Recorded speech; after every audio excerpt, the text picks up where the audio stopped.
ถ้าญาติโยมพ่องก็นอนฟัง พ่องก็นอนฟังไปตัวรับไปตัวก็บ่เป็นอย่างเนอะเพราะว่าบรรยากาศมันน่านอนนะเนาะบรรยากาศมันชวนให้เคลิ้มชวนให้รับ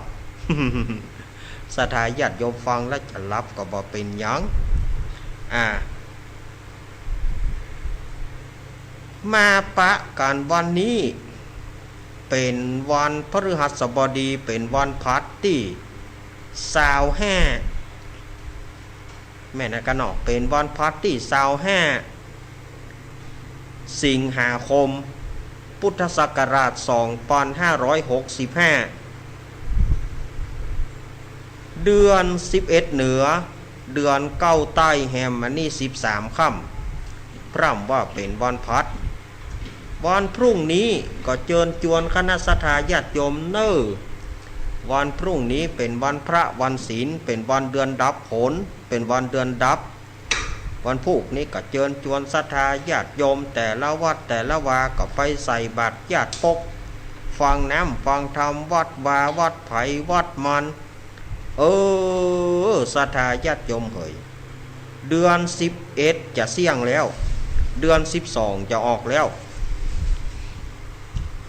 มันก็สมกับกลางภาษาพอดีนะสถาญาติโยมมันสมอย่างใด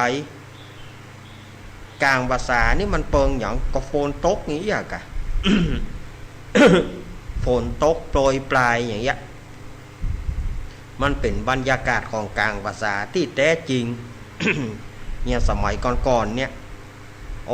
ถ้ากลางภาษานี่ต้องมันละเดือน11 12นี่ต้องมันละต้องฝนนะเป็นต้องฝนละมันตึงตกพอฝนตกแม่เมื่อนานตามวิถีชีวิตของคนเมืองเฮา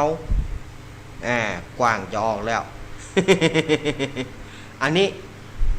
อาตมาภาพว่าตามวิถีชีวิตนะกว้างจะออกแล้วปอดเจ้าเมื่อนนานก็เซาะกว้างกันละแต่บัดเดียวนี้มันหาเขียมสถาญาติโยมกว้างนี่บัดเดียวก็จะไปอยู่ที่เปิ่นเพาะเปิ่นเลี้ยงเอาสมัยตะก่อนนี่ไปเสาะหาต่อไม้แพงกาต่ำต้นคามกาต้นบักกล้วยกากาต้นลำไยกานี่สมัยก่อนบัดเดียวมันตายกับปุ๋ยกับยากับสารไปหมด ด้วงมันบัดได้เกิดขึ้นนะเงาะมันด้วงมันบัดได้เกิดขึ้นมันก็เลยตายกับไปหมดสมัยก่อนนี่ถ้าฝนตกมาเมื่อนนั่นออกมาแล้วบินกันปื้อป้าละบินกันปื้อป้าละบัดเดียวนี่บอกว่ากว้างนะกว้างนี่มันจะมากู้กันกับอะไรอย่างสุมาที่สถาญาติโยมเนอะกว้างนี่มันจะมาพร้อมกันกับ แมงจุขี้สุมาเถอะบางทีเป้าก่อห้องกับปุ้งขี้บางทีเป้าก่อห้องแมงจุขี้มันตึงบินมาปื้อป้าบัดเดียวบัดได้ยินลุกแมงจุขี้นี่นะสุมาเนอะบัดได้ยินลุก มันบ่หมีแต่ก่อนนี่กวางออกกับมันออกกันเลย เตือบินมาวื้อหันแม่นะครับกวาง ไปปาดเขาใส่เหม็นตึง วันเดียวนี้ บะหมี่ซอกหาบะปะละ สมัยก่อนนี้หน้ากวางเนี่ยต้องเดือน12เนี่ยสถาญาติโยมกวางจะออกละโจรกันโหกันตึ้งหน้าบ้านอาตมาฮะนะแต่ก่อน มันเป็น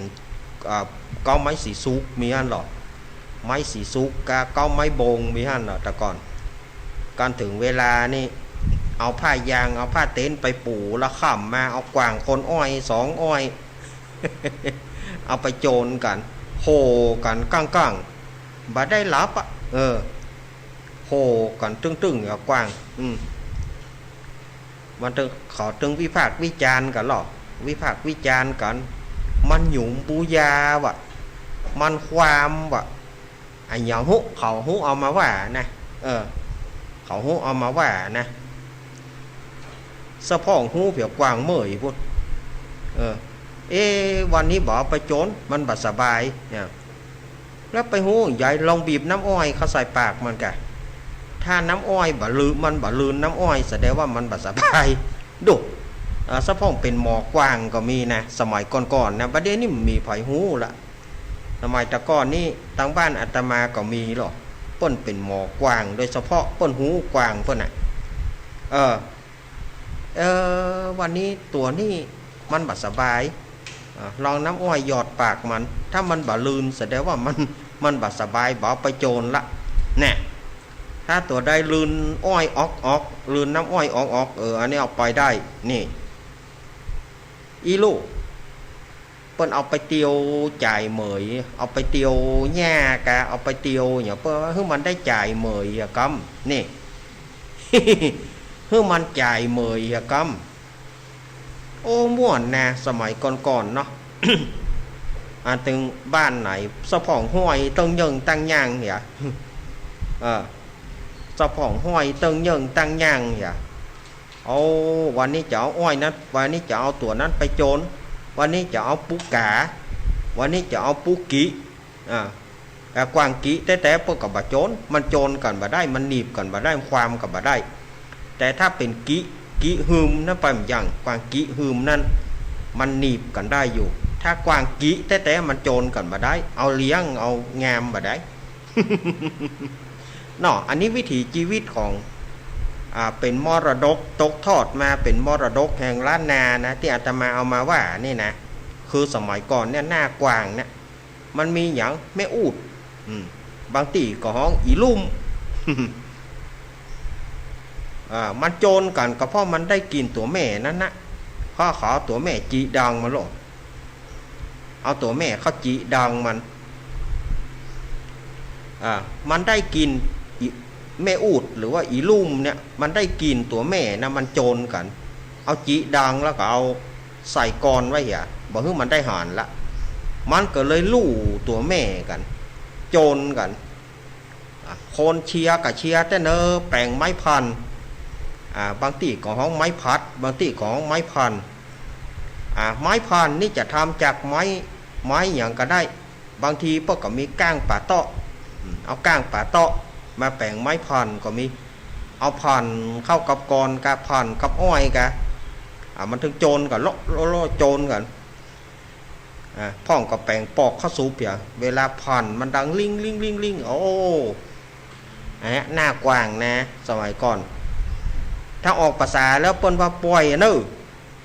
ออกภาษาแล้วปล่อยจะไปเอามันเลี้ยงไว้ปล่อยมันไปเพราะมันไปแล้วมันจะไปตายบนต้นไม้ปุ่นมันก็ตายแต่สดายญาติโยมถ้าปล่อยไปเหมือนนั้นตายทอนบอลแทนแบนเนี่ยถ้าออกภาษาแล้วมันก็ตายละตัวที่ลึกแต่ที่มันอดแต่มันก็อยู่ได้ถึง 3-4 เดือนกันนะเสี่ยงฤดูการเปิ้นตายมันมาตายเตื้อก็มีสักตัวอยู่ได้เป็น 5-6 เดือนเจนจะตายก็มีกว้างนี่นะมันก็มีตัวลึกตัวลื่นเหมือนหรอก โอ้สมัยบัดเดียวนี่เฮามองบ่หานละวิถีชีวิตของกวางนี่สะพองลำคาญมาห้องจีมึงตากลัวไปจีกะเอาไปจีฟอยหวด สมัยก่อน มีเจ้าหมูอาตมาเนี่ยแต่เขาตายไปละเขาเสียชีวิตไปละเจ้าหมูเดียวกันเนี่ยก็กวางมันการนะมาไปเต่ากล้วยทอดเพราะว่าที่โจรกวางนะมันเปิ้นเมื่อวานเพื่อขายกล้วยทอดหรอ ที่โจรกวางนั่นเป็นเต่ากล้วยทอดกระเดียวก็กวางมันการกระเดียวไปหลังตะไฟพุ่นละอันหลังเต่ากล้วยทอดพุ่นนั่นนะกระเดียวหอมกวางจีตึงแม่นะกันเนี่ย ไอ้เนี่ยกวางเขาจีเนี่ย ไอ้เนี่ยกวางไปจีแน่นี่ใครหัวเฮ่เอากวางมาการน่ะสะพ่องสุมาเตอะสะพ่องกวางการบีดคอขวากเอาไปจีอาตมาบอกเกยเงี้ยคือเหมือนถ้าว่ามันการก็การไปปล่อยมันไปบ่ บอกเฮ้ยอ้อยมากินแล้วไปเหรออ่ะมึงไปเหรอเนอะ ถ้าตัวใดการมึงไปเหรอถ้าอยู่นี่ถ้าตัวใดที่มันชนะหลายๆหัวก็เขาลู่ซื้อเอาเนี่ยสมัยก่อนอาตมาก็หูมนะขอมาลู่ซื้อตัวใดแปลงตัวใดโจรได้หลายหัวก็แปลงได้นะถ้าตัวใดนี่ก็ถูกหน่อยตัวใดที่มันถอยคว้าก็ปล่อยไปไปบอกเฮ้ยอ้อยมันกินละไป มันไปทางใดก็ไปนี่ อันนี้วิถีชีวิต ของเจ้าเหนือล้านนาเฮาการโจรกวางเปิ้นหูวิธีของเปิ้นล่อเปิ้นมีวิธีถ้าผ่านไปทางหน้านี่มันโจรถ้าเจอมันถอยฉากนี่เปิ้นเอาวันไม้ผ่านเขาตอกไม้ผ่านเขาตอกมันถอยนะเปิ้นมีวิธีของเปิ้นนะถ้าตอกนี่มันถอยออกมามันถอยฉากออกมาแล้วผ่อนลิกเขาสู้แถมอีโลถ้าตัวได้บะสู้ก็ตัวแม่อูดนะตัวแม่ลุ่มนะจีดองมัน มันได้หอมกินมันหอมกินสาวมันหอมกินสาวสมัยก่อนนี่อันหรอสะพ้องเอายาเขาอุดป่นยาคืนนี่นะเอายาคืนเขาอุดก่นเนี่ยอย่างวันนี้อย่างบะมีธรรมะอย่างเอาเรื่องอย่างอี้มาอู้มันเป็นวิถีชีวิตมันเป็นมรดกตกทอดมันเป็นมรดกล้านนาสมัยก่อนอาตมาก็เลยเอามาเล่าให้ฟังเนาะอันนี้วิถีชีวิตการโจรกวางบัดเดียวมันมีละบัดเดียวมันมีละตั้งแต่หลังอาตมามาบวชนี่มันใครมีกวางมีอย่างละแล้วบัดเดียวอาตมาปะกับอาตมาก็บ่มัดบ่อย่างมนุษย์ถ้าปะก็เอากล้วยให้มันกินเนี่ยถ้ามีอ้อยก็เอาจับอ้อยกินแล้วมึงไปเนอะละอ่อนจะมาหันใส่มึงละอ่อนจะมาเอามึงบัดเดียวอาตมาบ่มัดบ่อย่างมันซะอย่างถ้าว่าปะก็เอาอ้อยให้กินถ้ามีกล้วยก็ถ้ามีอ้อยก็แกะอ้อยให้มันกินเอาให้มันจับจับแล้วมึงกินแล้วมึงขจายหนีเนอะเปิดไม่เอามึงนะ อินดูมันมั้งมันเดียวอินดูมันศัตรูของศัตรูตัวหายของกวางนี่จะกิมก็ตกโตนี่ขี้กาบกวางไปกินอันจะกิมนี่ขี้เลมดอกตีนเปิ้นจะกิมนี่นะถ้ามันเลมดอกตีนมาแล้วดอกตีนมันตายแล้วจนได้ละตีนเตยตั้งยึง วันนี้อย่างกวางนี่อย่างไปท่าตีนเตยตั้งจะกิมเลมดอกตีนมันใจมันได้ละหูเปียปูนกับนาสถาญาติโยมแน่ อันนี้เป็นมรดกแห่งล้านนาแท้ๆละเป็นมรดกตกทอดเป็นย้อนหาห้อยถอยหาหีดเนาะสมัยก่อนๆการวิธีโจรกวางนี่เพราะว่าอย่างมันเปิงกลางภาษาแล้วมันเป็นต้องมันเนาะเดือน12เนี่ย เป็นต้องมันแท้ๆละวันนี้อาตมาภาพก็จะสนอง ศรัทธาของน้องเบี้ยวเนอะน้องเบี้ยววีรวุฒิมาศเมืองเปิ้นปูจากันเตศเมื่อไปศพเตินในวันนั้นเปิ้นกับปูจากันเตศก็อาตมาเปิ้นก็ว่าขอตุปี้อย่าได้ก็ขอเตศทำเพื่อผมเนอะ เตศทำมันเพื่อผมเป็นเจ้าภาพกันเตศวันนี้เพื่อจะตานหาป่อผมคือป่อกำพลมาศเมืองที่ได้ล่วงลับดับขันไป จังหวัดพิษณุโลกเนอะเปิ้นอยู่จังหวัดพิษณุโลกก็เนอะน้องเบี้ยวนะแต่กำเมืองชัดเจนนะน้องเบี้ยวนี่แต่ความจริงเปิ้นบ่ใช่คนเมืองนะเปิ้นเป็นคนเปิ้นอยู่ภาคเหนือตอนล่างจังหวัดพิษณุโลกปุ้น แต่ว่าเปิ้นมาอยู่ศูนย์คนตาบอดโรงเรียนสอนคนตาบอดเชียงใหม่เปิ้นมาอยู่เชียงใหม่นี่ตั้งแต่น้อยแล้วเปิ้นก็เลยกำเมืองได้นี่ก็ความสามารถน้องเบี้ยวใจย่อยๆเนาะเป็นโคศกก็เก่งร้องเพลงก็เก่งเนี่ยน้องเบี้ยวนี่วันนั้นก็ อาตมาก็ปล่อยคือเปิ้นเป็นโคศก อาตมาก็ปล่อยคือเปิ้นเป็นโคศกวันนั้นเปิ้นก็อู้ได้เก่งก็ยอมรับว่าก็ไต่ระดับขึ้นมาเนาะน้องเบี้ยวนี่ก็เน็ตนะให้อย่างเจอย่างก็เข้าหัวแต่ก็เล่าตามกัน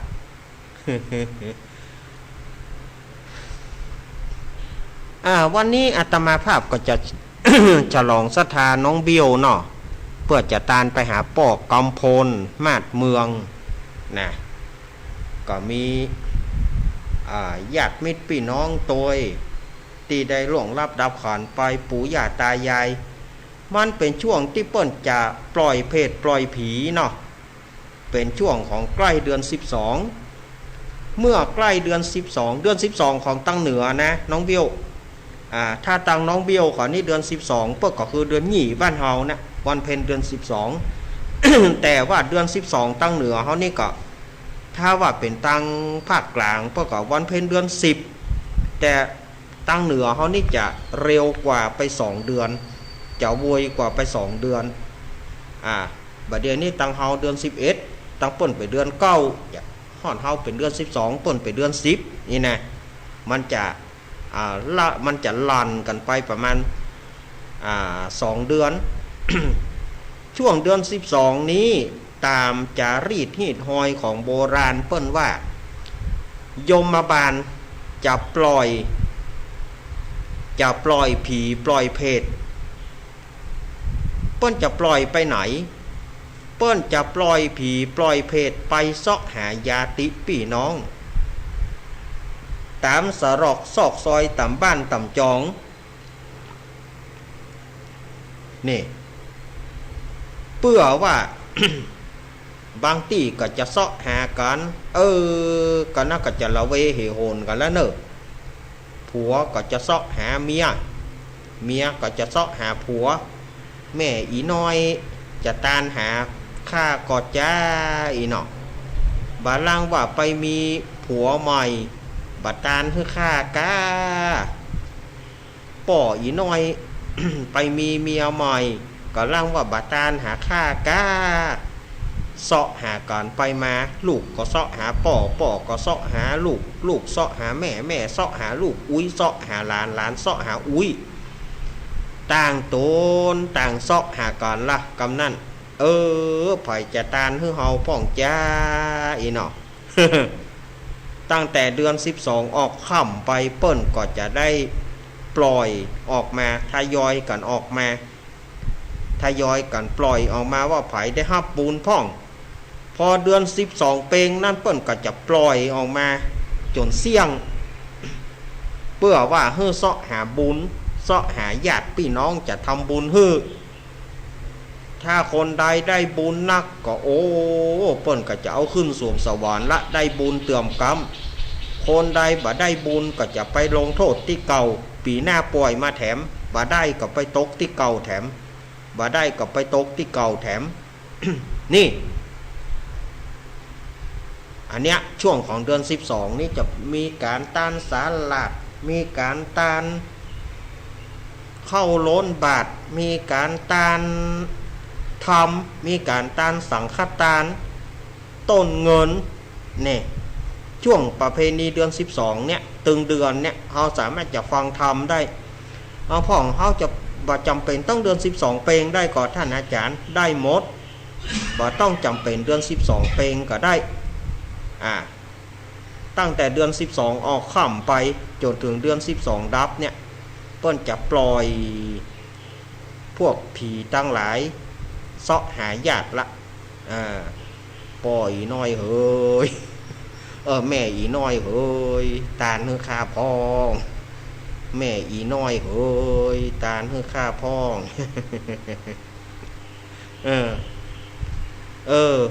หน้าอินดูเขาเนาะอันนี้มาฟังก็หน้าอินดูเหมือนกันอันนี้ตามเปิ้นว่ามานะอาตมาก็เอาตามกรรมครูบาอาจารย์เปิ้นว่านะอาตมาก็บ่ได้หูคนเดียวอาตมาภาพก็เอาตามกรรมครูบาอาจารย์เปิ้นว่าไว้เปิ้นสั่งสอนมาเปิ้นว่าอย่างนี้ลูกอาตมาก็เอาตามเปิ้นว่าเนี่ยกันเนาะ ทีนี้ก็จะเอาทำพระธรรมเทศนาในเรื่องอานิสงส์ตานหาคนตายมาเล่าให้ น้องเบี้ยวแล้วก็ศรัทธาญาติโยมได้ฟังกันในช่วงของใกล้เดือน12ละไหนๆก็จะเดือน12เพื่อจะตานละอาตมาภาพก็เลยถือวิสาสะปรมายติขอถือวิสาสะเอาธรรมนี่มาเล่าลืมแถมลืมเก่าลืมใหม่เลย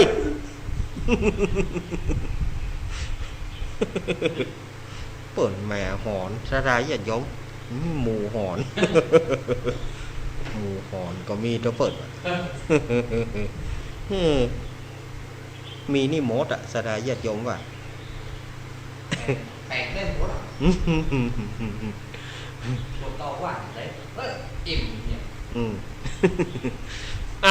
เพื่อบ่ให้เป็นการเสียเวลาวันนี้อารัมพบทไปนักต่อนักเนาะขอเชิญลุงหนานลุงหนานมาราธนาธรรมเมื่อก่อนลุงหนานมีปานังเยนะกรังรัมมังเยนะกรัสยังปันติโตตังโนมะกังอุติสิตุงธรรมังธรรมมุตตมังปัจจังอาราธนังกโลมะขอบคุณลุงหนานขอบคุณลุงหนานนั่งวันนี้นะ นะโมตัสสะภะคะวะโตอะระหะโตสัมมาสัมพุทธัสสะ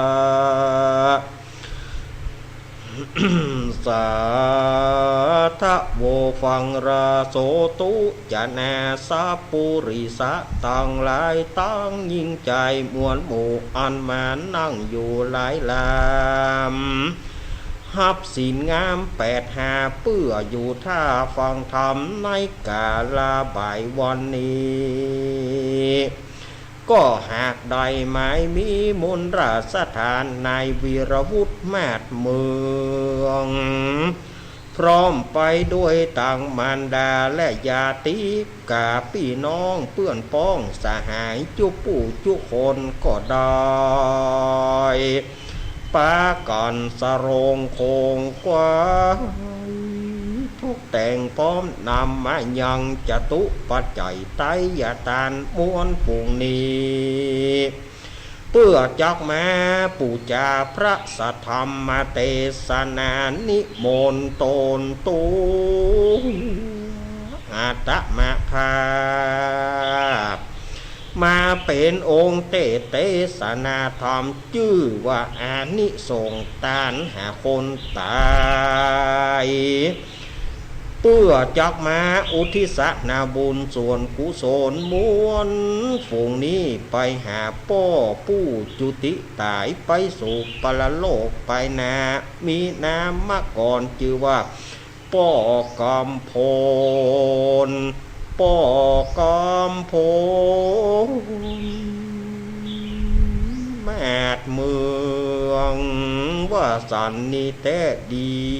ลีหลอนว่าป้อกำพลแม่เมืองใดวางจิตวางใจ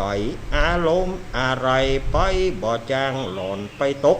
อยู่ระหว่างจตุระอบายภูมิตั้งสี่ตายไปเป็นผีและเป็นเพศเป็นทุกขเวทนา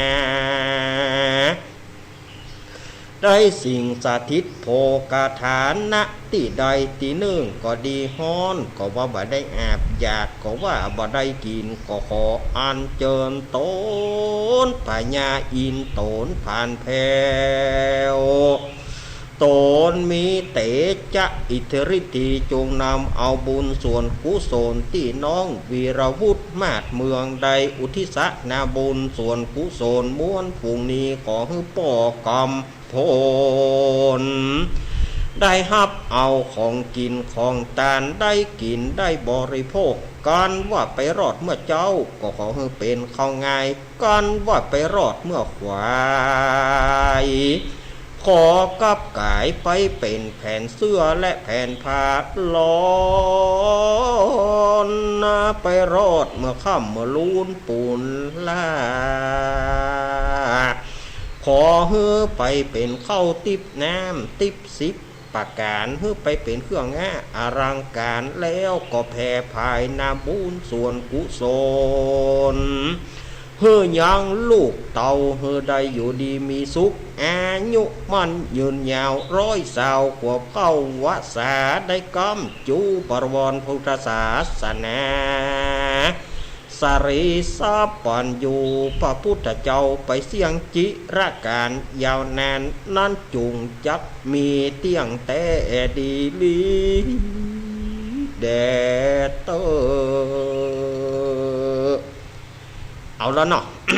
ศรัทธาญาติโยมศรัทธาสาธุชนคนดีเฮาทุกท่านอาตมาภาพก็ได้ใส่ระบำทำนองไปเป็นที่เรียบร้อยทีนี้ก็จะมาเล่าให้ศรัทธาญาติโยมได้ฟังกันว่า อานิสงส์ตานหาคนตายนี่เป็นจะไดอีน่ะความจริงวันนั้นอาตมาภาพเมื่อวันเสาร์ที่ผ่านมาอาตมาภาพก็เอามาออกที่104อันนี้เป็นการเล่านิทานเนอะที่104อาตมาก็เล่าให้ศรัทธาได้ฟังไปเตื้อหนึ่งละวันนี้ก็เอาปิกมาปัดฝุ่นเล่าให้ แหมลายสถานีที่เปิ่นบ่ได้ฟังในวันนั้น แล้วก็ลวดปัดฝุ่นเฮือตัง104เฮาตัวปัดฝุ่นเฮือศรัทธาญาติโยมที่เปิ่นฟัง104ตัวความเป็นมาเป็นไปแน่อันนี้ เอวเมสุตังเอกังสมยังภควาสาวัตถิยังวิหารติเจตวเนอนาถปินทิกสะอารามเมเอกังสมยังอันนี้พระอานนท์เปิ้นว่าหรอพระอานนท์นี่ ถือได้ว่าเป็นพระหูสูตรถือได้ว่าเป็นถ้าเป็นอู้บะเดียวกับสมองคอมพิวเตอร์คลังแห่งคอมพิวเตอร์พระอานนท์แม้พระพุทธเจ้าจะไปเทศที่ไหนกระจ่างต้องมาเทศให้พระอานนท์ฟังแล้วพระอานนท์จะจำได้กู้ถ้อยกระทงความทำ84,000พระธรรมขันธ์โอ้เนาะอาตมาภาพก็ขอพาธนาขอให้เหมือนพระอานนท์นี่ขอได้เกิงพระอานนท์ก็พอละ มีความจำเกิงพระอานนท์นี่ก็พอแล้วเนาะนะศรัทธาญาติโยมพระอานนท์เพิ่นว่าสมัยนั้นในตอนนั้นพระพุทธเจ้าของเฮาประทับอยู่ที่พระเชตวันมหาวิหารเพิ่นก็ได้ปรารภถึงเศรษฐีผู้หนึ่งนะเปิ้นได้ปรารภถึงเศรษฐีผู้หนึ่งเศรษฐีผู้นี้มีเข้าของเงินทองนักสด80โกฏเป็นหมาย80โกฏก็คือ800ล้านเศรษฐีระดับนั้นสมัยก่อนเนาะ เปิ้นฮ้องว่าเป็นโกฏนี่หรอ1โกฏ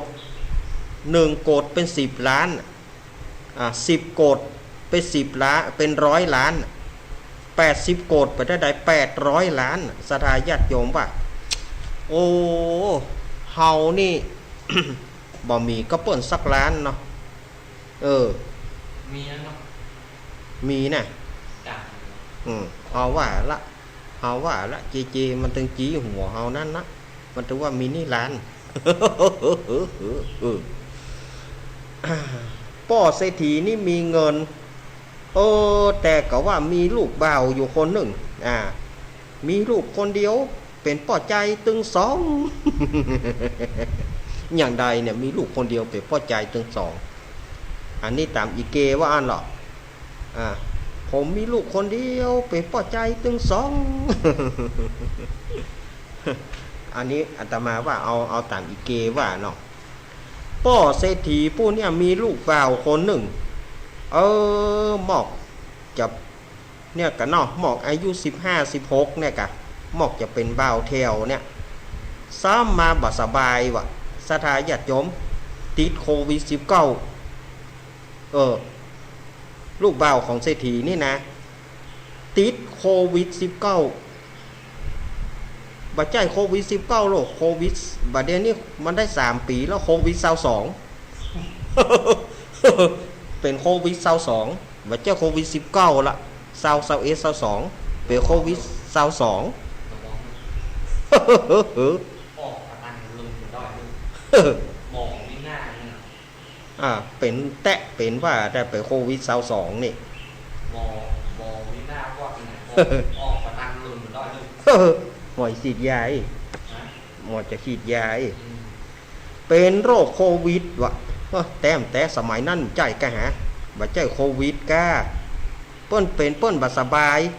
ลูกเบาของเศรษฐีนี่นะบ่สบายป่วยหนักหมอมายาก็บ่หายในที่สุดก็ลูกเบาป่อเศรษฐีตายไปเหี่ยจ้อยสดาญาติโยมก็ทำให้ป่อเศรษฐีเนี่ยให้ลูกมีลูกแหล่งใดแหล่งมีคนเดียวก็ซ้ำมาตายไปเหี่ยป่อเศรษฐีก็เลยเอาศพลูกไปเ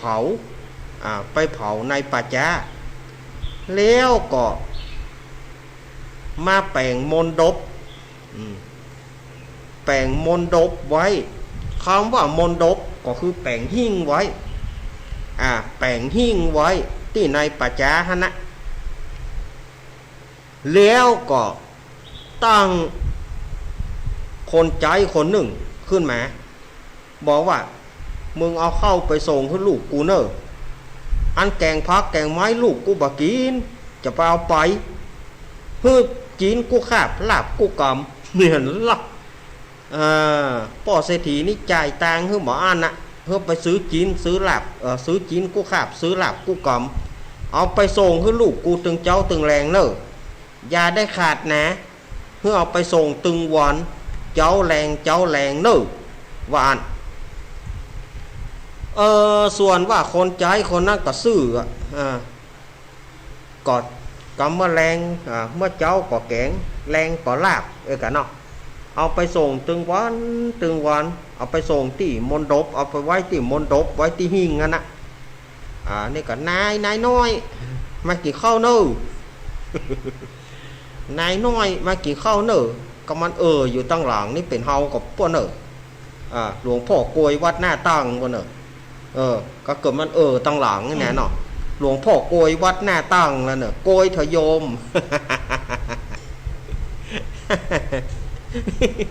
อันนี้เรียกความไข้หัวเพื่อญาติโยมได้ไข้หัวกันนะ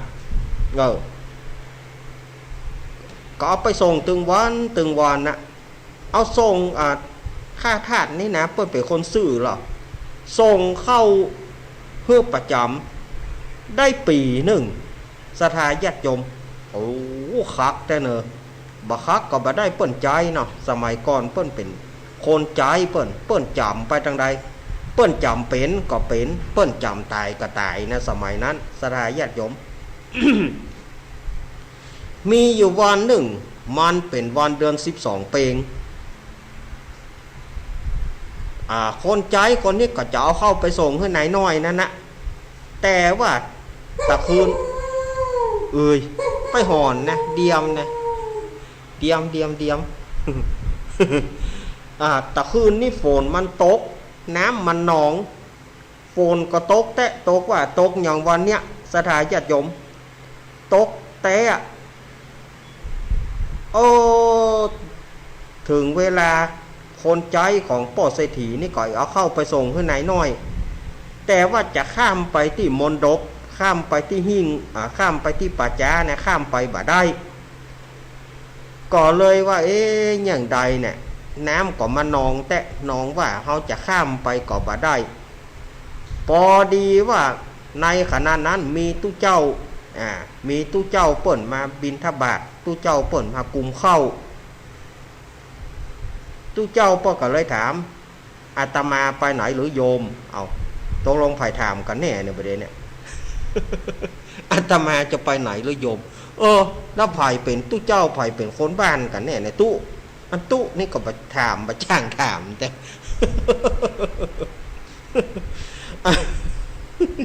เอียนี่มันหาแก่นหาสารมาได้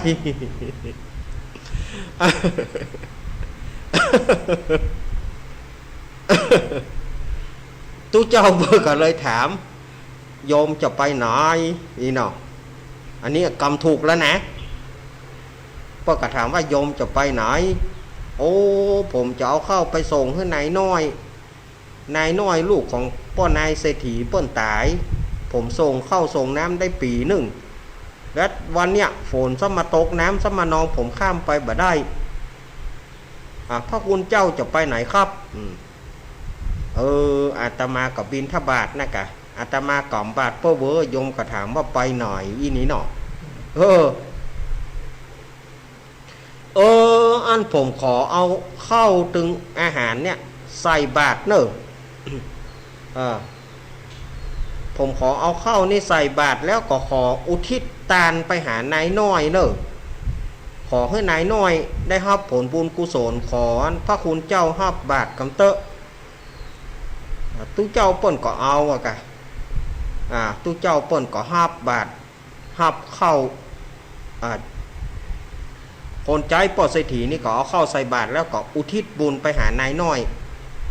ที่ได้ล่วงลับดับขันไปพระคุณเจ้าเปิ้นก็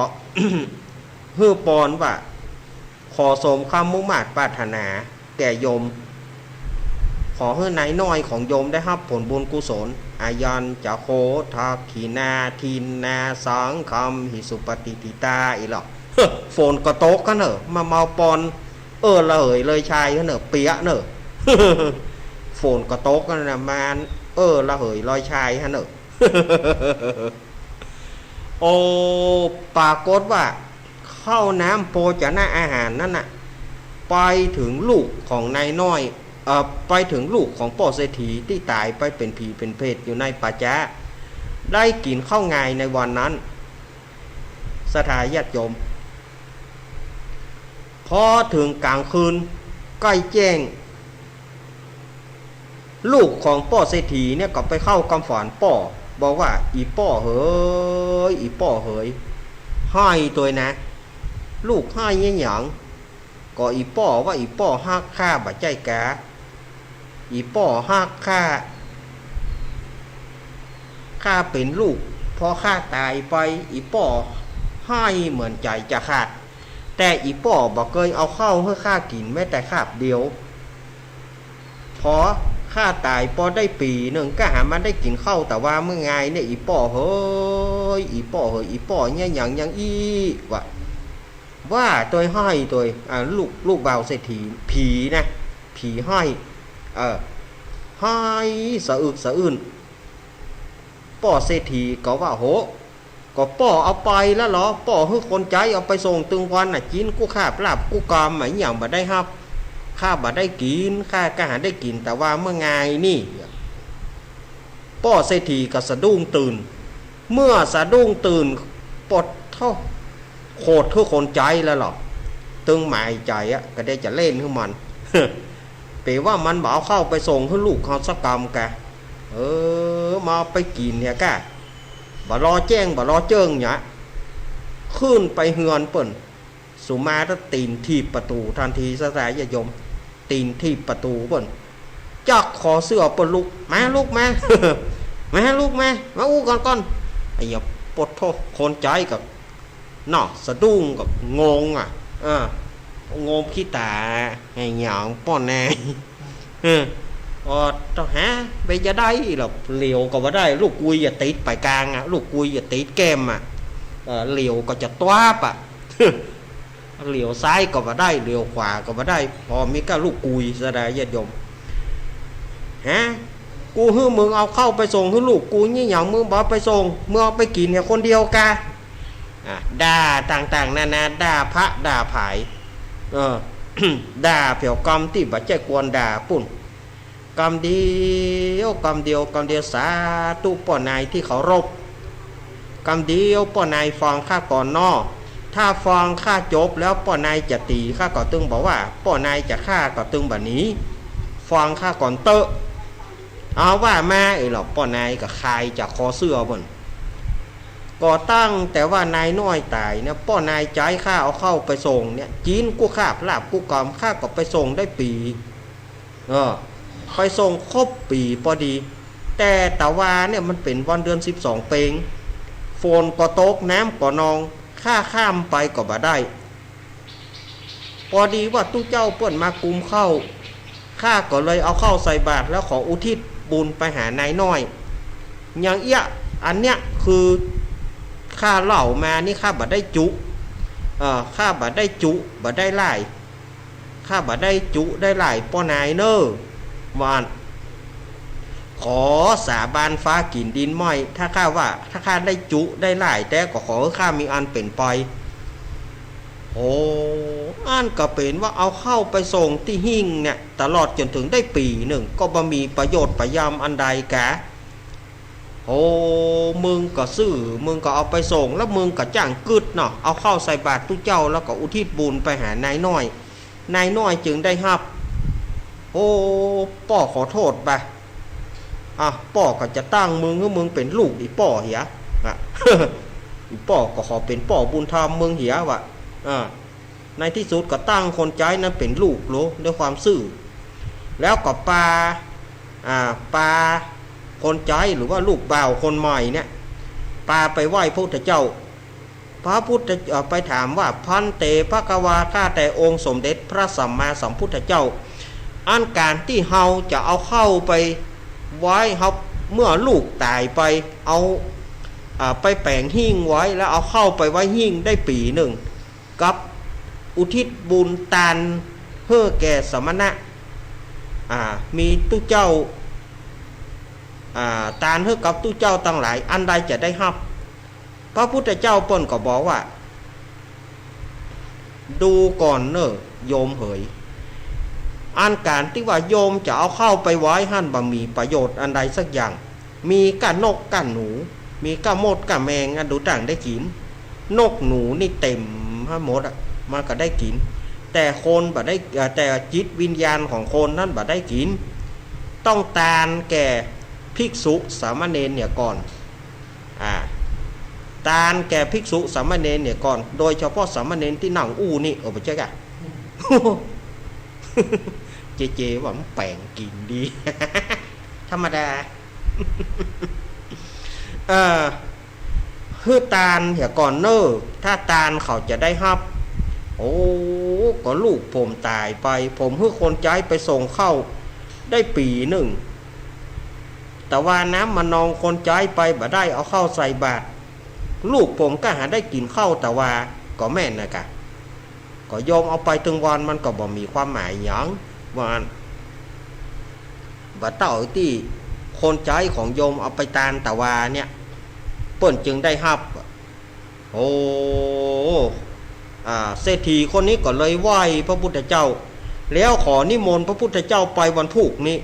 ขอนิมนต์ไปที่บ้านไปฉันที่บ้านเพื่อจะตานหาลูกบ่าวดูศรัทธาญาติโยมพอปิกมากันป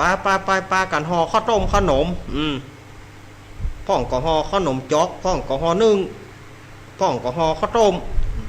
พ่องก็ลาบเจ๊กะฮะสมัยนั้นอาหารที่พระจะถวายเดี๋ยวพุทธเจ้ามีลาบกะฮะเนาะสมัยนั้นหมูว่าเนอะมีกะหาลาบใจตานพุทธเจ้าพุทธบัตรานถ้าถึงตานพุทธจะคั่วเหี่ย เฮาดูว่าเฮาบักกินลาบดิบล่นเอาเฮาไปคั่ว เฮาดูว่าบักกินลาบดิบล่นเอาไปคั่วไม่ใหญ่ๆเนี่ย หมู่ตาสีตาสาคนใจตั้งหลายกับป้ากันพ่องก็เซาะบ่เป้าแม่โบกบ่เป้าขูดบ่เป้าเห็นหรอห่อข้าวต้มขนมพ่องก็แปลงห่อนึ่งวันพุธก็พระพุทธเจ้าแล้วก็พระอรหันต์พระสงฆ์จำนวน500รูปมาที่บ้านพอมาที่บ้านก็เศรษฐีก็ฮื้อตานไปด้วยผลบุญนี้ก็ทำให้ลูกบ่าวของป่อเศรษฐีได้รับของกินของตานพอถึงเมื่อคืนก็ได้ไปเป็นเทวบุตรเทวดามาบอกคือป่อว่าป่อเฮ้ยข้าได้รับของกินของตานแล้วมีปราสาทสูง15โยชน์ดกมีปราสาทสูง15โยชน์ปรากฏต่อหน้าตาตาพระพุทธเจ้าอนุโมทนาเมื่อลูกบ่าวของป่อเศรษฐีก็ฮื้อตานไปจนถึงเสี่ยงอายุไข ป่อเศรษฐีนี่มีอายุถึง15,000 ปีปดทโมสองโคไปเนี่ยได้อยู่เนี่ยอายุ15,000 ปีโอ้ตายแล้วกะฮะอายุ15,000 ปีเนี่ยได้เนี่ยนางบัดนี้เหี่ยวแล้วเหี่ยวแถมมาฮะมันเท่าเกินเนาะหมูไอ้หมอกแถวเนี่ยหมู ป่อเศรษฐีตายไปก็เอาจิตวิญญาณขึ้นไปอยู่ปราสาทเต้ากับลูกมีปราสาท15 โยชน์จันดาวดึงอันนี้คือใจความของธรรมอันนี้ส่งตานหาคนตายที่อาตมาภาพได้เอามาเล่าขออนุโมทนาบุญกับน้องวีรวุฒิมาศเมืองหรือว่าน้องเบี้ยวแม่กันดาศรีเนตรซึ่งเป็นโยมแม่บุญธรรมของน้องเบี้ยวแล้วก็ตลอดจนถึงศรัทธาสาธุชนที่ฟังธรรมในเวลานี้ขอพระราชบุญส่วนกุศลนี้จงไปรอดไปถึงจิตะดวงวิญญาณของป่อกำพลมาศเมืองเมื่อป่อกำพลมาศเมืองได้รับของกินของทานได้กินได้บริโภคแล้วก็ขอแผ่บุญให้กับลูกบ่าวคือน้องเบี้ยวแล้วก็โยมแม่การดาศรีเนตรเพื่อได้อยู่ดีมีสุขอายุมั่นยืนยาว100 ขบเข้าวาษาก้อมจูนบวรพุทธศาสนาสรีพุทธเจ้าเสี่ยงจีรการยาวนานการเทศนาธรรมของอาตมาจบลงด้วยเวลาเพียงเท่าอีแล้วก็เวลามันก็เวลาช่วงแรกก็หมดเท่าอีกำเดียวช่วงที่2เขาก้อยมาฟังสาระต่างๆแถมนอก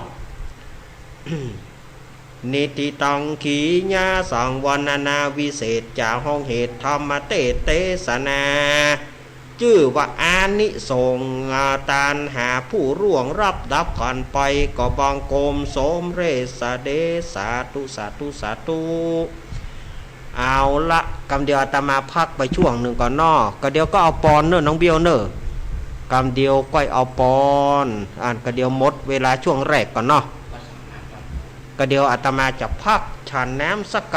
ำพักยกคอแห้งเป็นผง น้ำบ่อก็ไม่เอา ว่าเล่นสถาญาติโยมก็เดียวก้อยปากันเนอเจริญพรช่วงแรกเจริญพร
ลับไม่ได้ก็อย่าเมาอยากมีชีวิตยืนยาวต้องเมาไม่ขับเมื่อขาดสติอย่ารีเดี๋ยวจะสะดุ้งเสียเลือดให้อยู่เมาฝ่าไปยุ่งกับแม่การดื่มสุราทำให้สมรรถนะในการขับขี่ลดลงอุบัติภัยจนเครียดจนเครียดกินเหล้าจนเครียดกินเหล้าจนเครียดกินเหล้าจนเครียดกินเหล้าจนเครียดกินเหล้าก็เลยยิ่งเครียดยิ่ง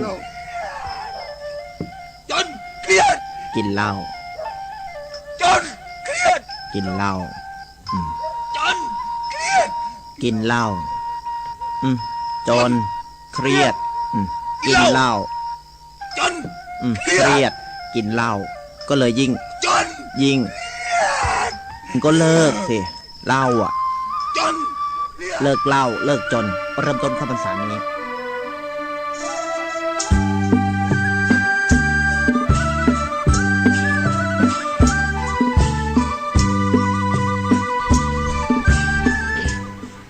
เอาละศรัทธาญาติโยม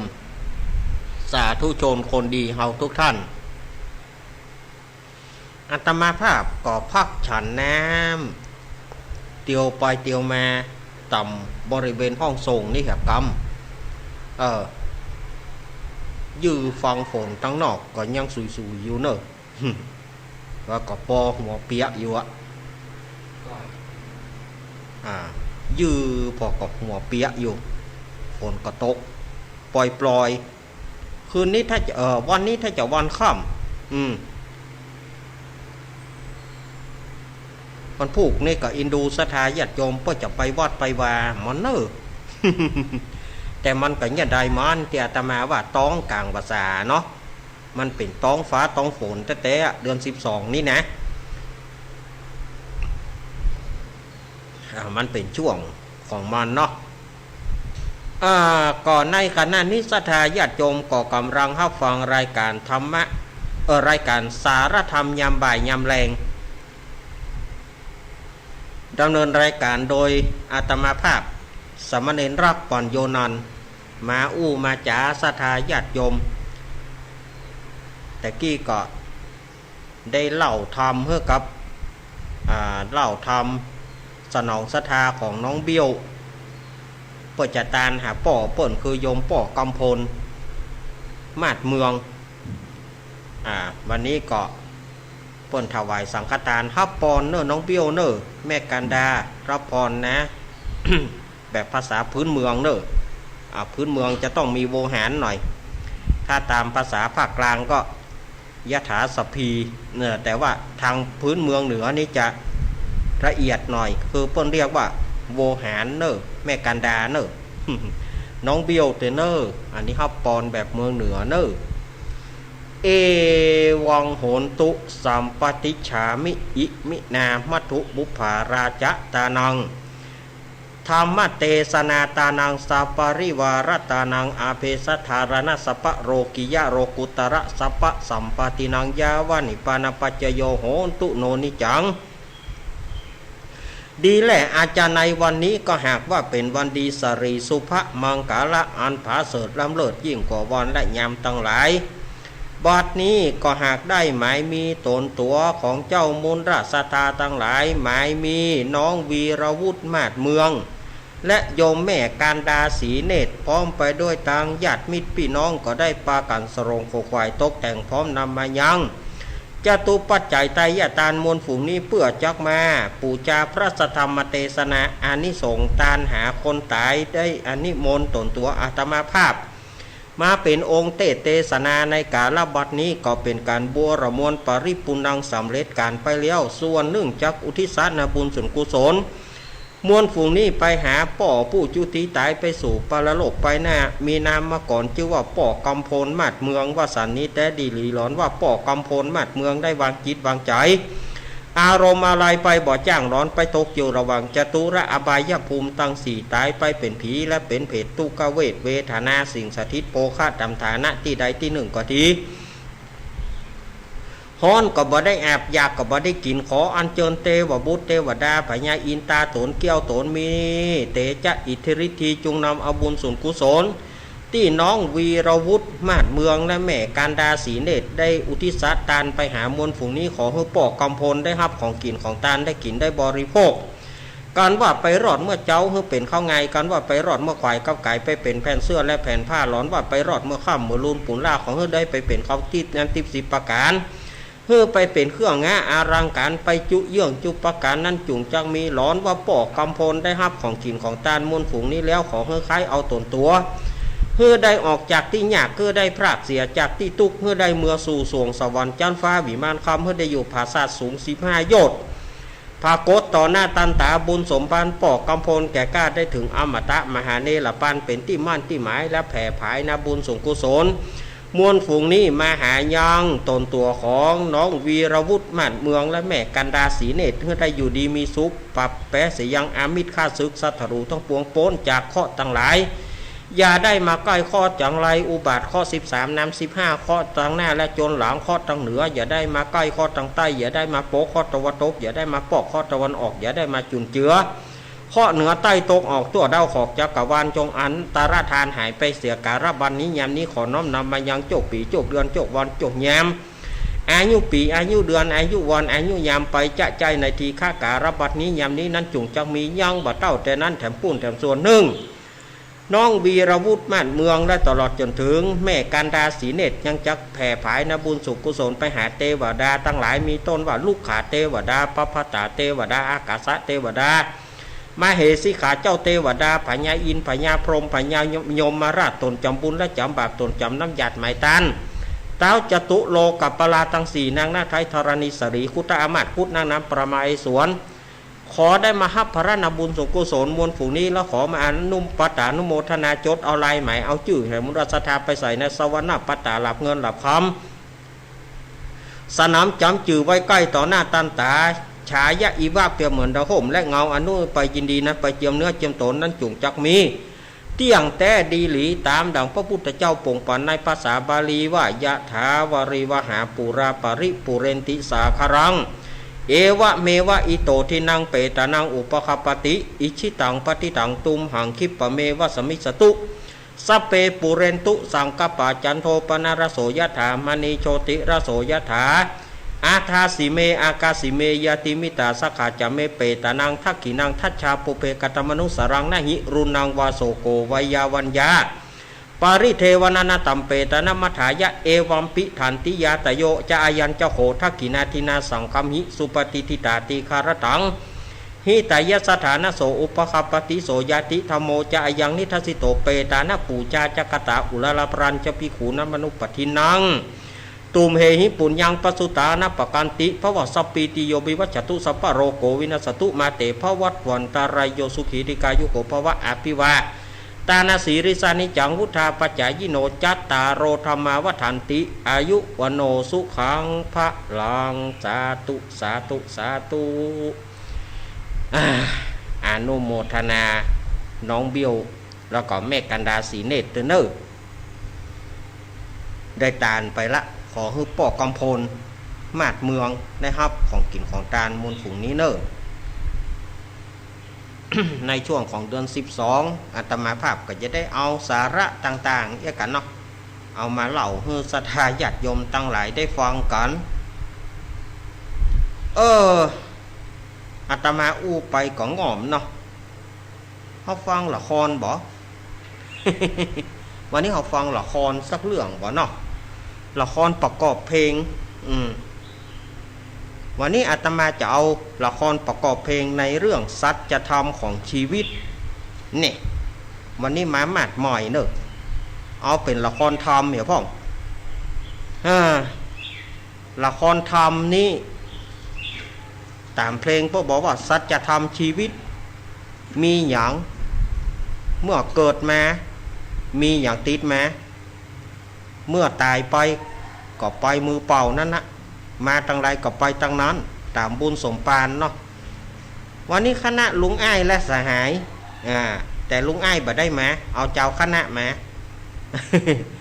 เอาเจ้าคณะมาลุงอ้ายเปิ้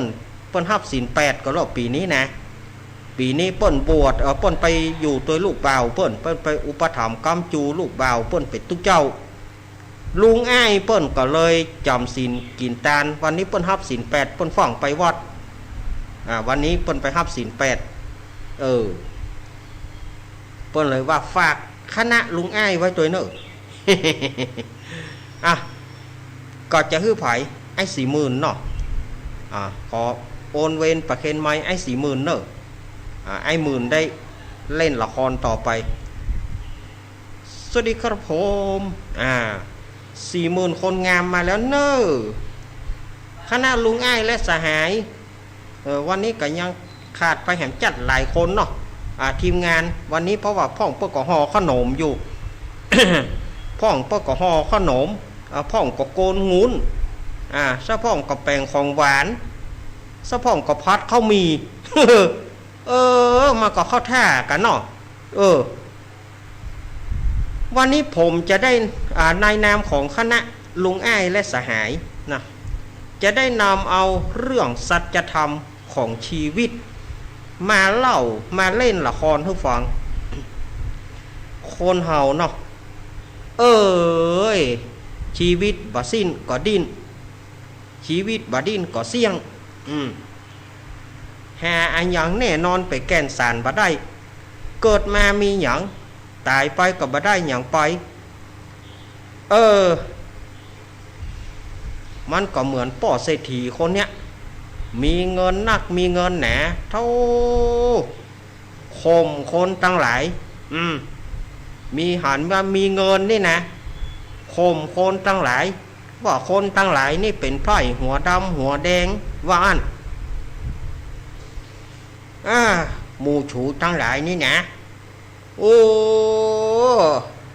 พอแล้วบางงามกับชักคนบางยอกับชักคนเนาะบางยอกับชักคนชูเขาย่ำมาฮัดงามพ่องชูจะเกิดมาอย่างนี้โอ้ป่อเศรษฐีคนเฮานี่มากันใหญ่ๆก็มันเกิดมาอย่างนี้มันเลือกเกิดมาได้รู้ชูย่ำมาไปเลือกเกิดที่ตระกูลดีเลือกเกิดอย่างเป็นคนทุกคนเนี่ยมาเกิดมาเป็นคนใจคือกูได้ใจชูก็ดีเหมือนกันเนี่ยข้อป่อเศรษฐีครับจะไปอู้อย่างอันกะเนาะคนเฮามันตุกมันเนี่ยก็มันเกิดมามันเลือกหาที่เกิดมาได้รู้ชูเขามันโง่เง่าเจ้ากินผักบุ้งโหปูเนี้ยลูกกุยหน่ำดีกะโง่เง่าเจ้ากินผักบุ้งเกิดมาบ่มีความรู้ความแหลมเกิดมาคือเปิ่นได้ใจเสียได้เสียจัดเกิดโหเขาลุ่มบ่บะน่าว่าน่ะเอาสักกรรมดีกะก็บอกเพื่อว่าจะได้เงินจากมันนี่นะเอาเหี้ยกรรมเหรอชูเขาว่าหยังไม่ได้ว่าหยังหรอกครับผมเขาห้องเพลงอย่าเดี๋ยวไป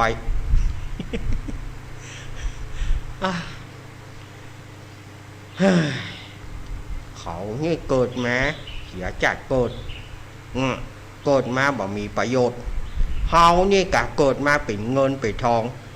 เกิดมานี่คำว่าตุกเฮายังบ่เคยปะอันนี้ชูเขาเนี่ยอย่างเนี่ยผมขอจะลาบจีนให้ป่อเศรษฐีบ่ได้ลาบจีนให้กินจีนจะเหลวนั่นก็ลาบมันก็จีนก็เหลวกับป่อเศรษฐีจะไปลาบมันจะเหลวจะได้จีนเอาไปไว้เอาตามน้ำพริกเนาะเอาพริกไปตามพริกก็เหลวหมดอะกะชูเขาไปจ้างกินร้านนั้นอย่างเนี่ยเอาเข้าไปสีจะเอาเข้าคือปอดเศรษฐีกินเอาเข้าไปฉีเข้าก็เหลียวมดกะปล่อยมาไปเข้าเปลือกเต็มยุ่งเต็มรองอยู่ฮั่นเข้าของกูจะบะมีเย้าชูเขากินให้ถ้ามันจะกินอย่างเนี่ยแล้วปอดเศรษฐีจะกินยังแบบเดียวนี่คนอย่างกูบักกินข้าวเสียดายข้าวเสียดายของไป ขุดหัวกอยกินดีกว่าอ๋อเจ้านายคนงามกินอย่ามากินหัวกอยทำโมสองโขเอาข้าด่าเผียวลูกเผียวเมียปุ่นชูไปนุ่งอย่างเชื่อไหมผ้าไหมเชื่อจะเกาเฮือตัดกระชอบปานนุ่งเอาตายละไอ้อีลำเหลือโอ้เป็นเฮามาเกิดกับลูกอีลำเหลือก็นุ่งกระชอบปานป้อเศรษฐีทุกเจ้าเปิ่นมากุมบาทท่านน่ะป้อเศรษฐีจะใส่เข้าบาทก็ใช่เขากินนี่ยังหาแจ้งมากับเปียหม้อไอ้หมอเนื่องกระจอยก้องมองอันนั้นกับป้อโตป้อใส่บาทเย่อะไรดูถูกทุกเจ้าแต่cái như mà nhận hóa vậy màได้เรื่องได้ราวกินยากก็ยับกินยากก็นอนđó ai màบวชสัก7 วันไปไอ้ปะไอ้มาบวชสัก7 วันปะก็เดี๋ยวเขาว่าไอ้ห้อยก็นี่เขาว่าในชีวิตของป่อเศรษฐีนี่ก็บากินอย่างบากินบาตานอย่างสักอย่างในที่สุดก็วันสุดท้ายของป่อเศรษฐีก็มาถึง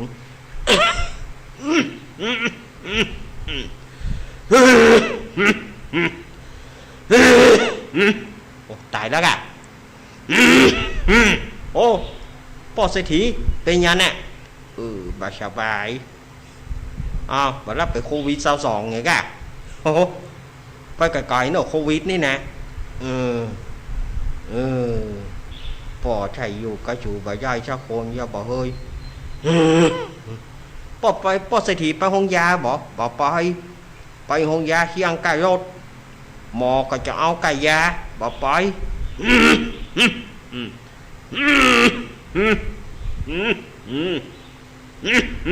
โอ้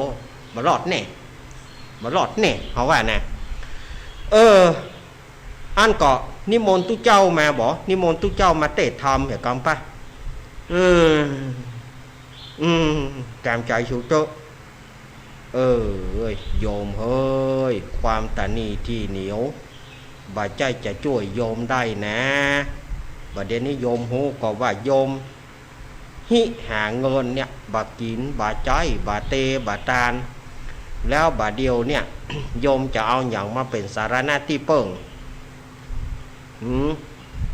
เพื่อท่องพุทโธเนอะอาตมาจะสอนเนอะนะพุทโธเนอะโยมเนอะเสียจางพุทโธเสียจางนักแหนเงินทองนักแหนบาใจเอากำหนดพุทโธอีกะโยมเสียจาง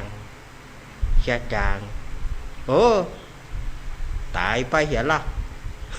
ตายไปเหี้ยละไปดีเตโยมเนอะคนเฮาขี้โลภโมโทสันผลสุดท้ายก็ได้อย่างไปก็บ่ได้อย่างลองก็ได้การลองตาอันนะลูกหลานก็ส่งไปตึกไปเหี่ยวถ้าเจ็บไข้ได้ป่วยก็ส่งไปตึกโรงพยาบาลใหญ่กับฟ้าก็น้อยกว่าฝาลองบ่ได้เรื่องได้ราวอย่างสักอย่างเนอะเนี่ยสัจธรรมของชีวิตจะไปละไปขว้างเฮ้ยมันจำศีลกินตาเนอะศรัทธาญาติโยมเนอะก็เลยก็ยกมือเฮ้ยเนี่ยมาโหเด่น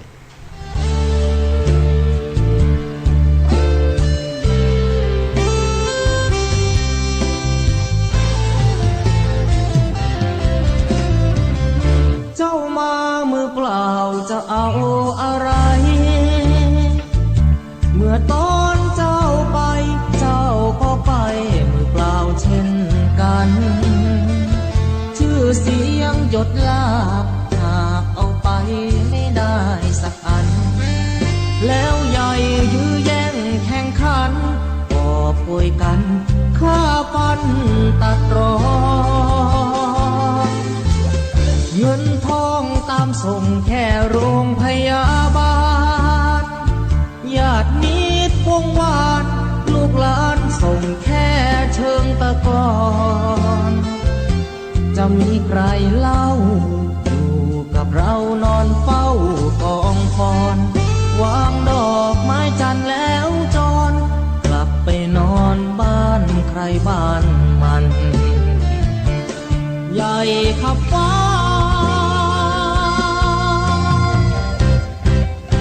แต่ยังเล็กกว่าฟ้าลงตึกโตโอทง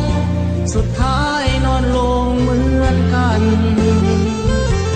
ไปไม่กลับหลับไม่ตื่นฟื้นไม่มีวันชีวิตหลังความตายนั้นนรกสวรรค์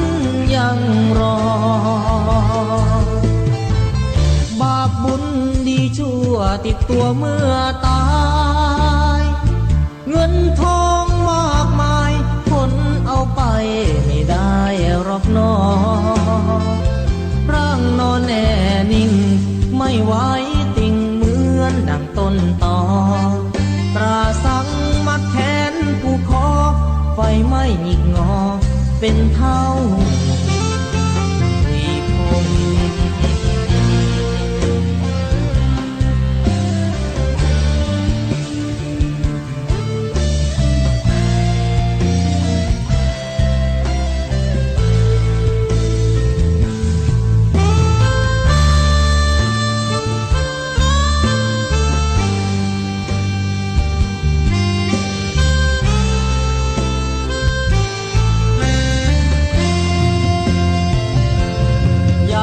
ขับฟ้า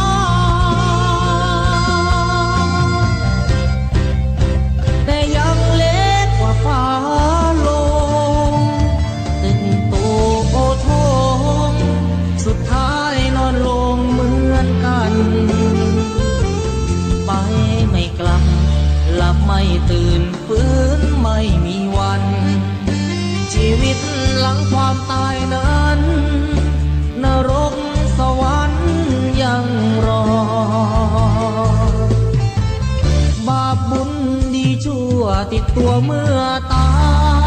ยเงินทองมากมายคนเอาไปไม่ได้หรอกน้อร่างนอนแน่นิ่งไม่ไหวติ่งเหมือนดังต้นตอตราสังมัดแขนผู้คอไฟไม่หงิกงอเป็นเท่าหุยพง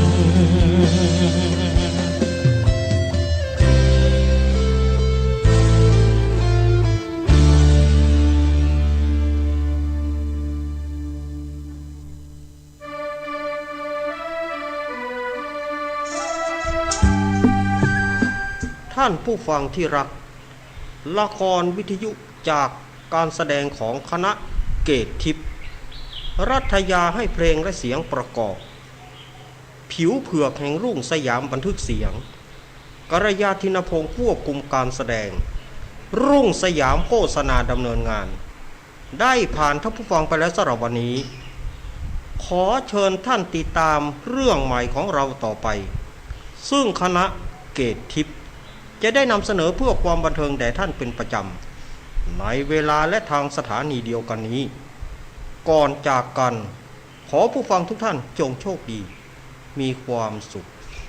สวัสดีครับทวางเนี่ย เดี๋ยวคณะเกตทิพย์แน่มันเหี่ยวยุ่มย้ำนะคณะจีพริกนี่อย่าเปิงกว่ากะแม่มละคณะเกตทิพย์มันบ่เปิงกับหัวหน้าคณะจีพริกมันยังจะปนเนี่ยเขาว่าเขาลีกมาเมื่อใดมากับตึงประตานมาเท่าไหนศรัทธาญาติโยมอู้ก่อนไปก่อนม่วนแต่ฟังละครเนอะตายไปก็บ่ได้หยังไปศรัทธาญาติโยมขี้จิขี้ที ขี้จิจนกาวลาเทกฮ้องว่าพี่สถาญาติโยมว่ะเนี่ยใดหาเนาะสถาญาติโยมจะไปละจากศีลจากธรรมเนอะอ้าวอาตมาจะลองเปิดสายสถาญาติโยมเพื่อได้โทรมามาจากกันเนอะ089-214-0135เอาจะมีไผ่ฟองอาตมาก่อนหาวันนี้089-214-0135บาลาวันรับก่อนมดกับฝนตกอีกอ่ะดักปิ้ง อาจจะไปลืมเนอวันเดือน12เปงเนาะสถาญาติโยมก็อย่าไปลืมกินลืมตานกันหาญาติพี่น้องเนาะมาอยู่เนื่อว่าอาตมาว่ามีไผ่แล้วก็อีกฮับสายแรกเนอะเจริญปอนสวัสดีครับว่าจะได้โทรมาให้กำลังใจนะครับน้องตู่กะครับผมน้องตู่เนาะขอหายบวยๆเนอะน้องตู่เนอะครับขอบคุณครับพนะครับครับยินดีนะครับผมครับผมยินดีน้องตู่เนอะน้องตู่เนี่ยน้องตู่ยุทธนาขยมอาตมาเปิ้นประสบายขอหายบวยๆเนอะน้องตู่เนอะขอให้ตู่หายเลยเนอะหมดก่อนจะเริญปอนแม่มาริวันพิเคราะห์งานบ้านขายนอกกำลังใจเนอะกำลังใจเนาะน่ะจะไปขี้จี้เนอะมาบางกะมาได้วันที่26อ่ะนึกว่างานตัวเองคณะขาวบัดได้ปล่อยสักกรรมแม่เหยมันบ่หูนี่หูกับแม่บัดเดียวนี่รู้กะค่ะเขาหูจิตาเพิ่นบ่สบายแล้วเจ้าอันหูว่าเปิ้นบ่สบายวันผูกมันมาตัดวันศีลเนี่ยแม่เหยที่วัดอาตมาก็บ่มีไผที่วัดก็บ่มีไผแม่เหยมหาอะไรท่านมหาชาติจะมาวันที่เราเข้าจ้ะก็ขออันเป็นกำลังใจให้หลวงป่อสุจิตานุรักษ์หายบวยๆนะครับเนอขอน้อมนมัสการขอหลวงป่อสุขภาพแข็งแรงบวยๆนะครับยินดีแม่มาริวันเนอเจ้าคนโต๊ะมาเจ้าโต๊ะกะยังสุยๆอยู่ที่แม่ไปฝางไปโรงพยาบาลนะคนโต๊ะว่าเดี๋ยวต้องหนองตุ่มอย่างว่าบ้านนายจะโต๊ะบ้านแม่เขาบอกบ้านแม่บ่มีคนเจ้านั่น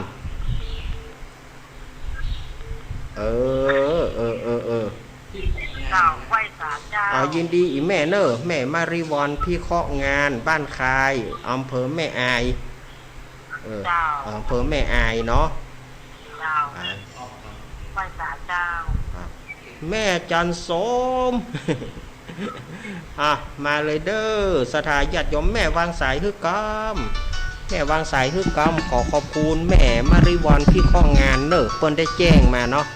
พอดีว่าอาตมาก็อย่างว่านะที่วัดอาตมาก็บ่มีพาย2 ตนเจริญปอนแม่บัวพัดเนาะ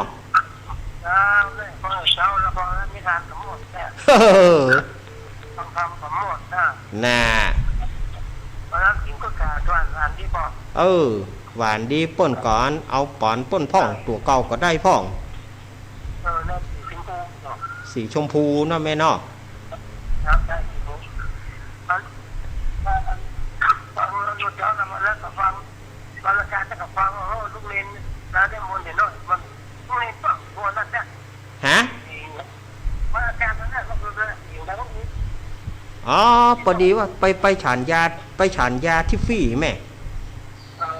ฉันยาที่ฟี่แล้วมันออกฤทธิ์กันรู้สึกว่าสีบ่ม่วนก็เลยฉันที่ฟี่เข้าไปลืมกึดใจว่าตัวเก่าวันจะออกรายการไปมีจัดรายการว่านี่ลูกเมนอย่างใดมุนเลยฝั่งนี้มึงมังเข้าไอ้อย่างเนี่ยบ่ไหวแล้วขอบคุณแม่บัวพัดกุลานเนอร์ บ้านแม่ศูนย์อำเภอบ้านแม่ศูนย์อำเภอฝางต้นซ่านต้นต้นซ่านเอาวันนี้เกียมขนมเนอะเกียมขนมไว้เหียห่อข้าวไว้เหียนั่นยินยินดียินดีแม่บัวพอดเนอะแม่บัวพอดบ้านต้นซ่านแม่ศูนย์อำเภอฝางโอ้วันนี้ฝางเป็นเอกเนอะสายแรกจากสันเหมืองน้องตู่สายที่สองมาจากแม่มาริบอนแม่อายสายที่สามแม่บัวพอดกุลันอำเภอฝางดุจะเริญปอนกับไม่ปากเจ้านะแต่จันนี่บ้างแบบมันเนออันนี้แม่พรกะแม่พรประบงเนาะครับฟังอยู่ฟังท่านมีม่วนดีเนาะบอกงานของม่วนเด็กของม่วนเจ้าอันนี้เป็นกำลังใจให้เจ้าวันที่เจ้าไม่ได้ขึ้นไม่ได้มาเนาะเจ้าวันที่เจ้านี่คนจะห้องขวัญแค่พระครูเจ้าอย่าได้ก็ส่งกำลังจิตส่งใจไปหาหลวงพ่อเนอะเจ้าบ้านไม่พันอยู่ใกล้ๆวัดเนี่ยเจ้าอย่าได้ก็ฝากความคิดเติงหาหลวงพ่อเนอะขอให้หลวงพ่อมาเป็นให้หลวงพ่อมาเป็นขวัญใจของศรัทธาญาติโยมแถมยินดีเนอะหลวงพ่อครับฝากความคิดเติงหาหลวงพ่อฝากจิตฝากใจเนอะ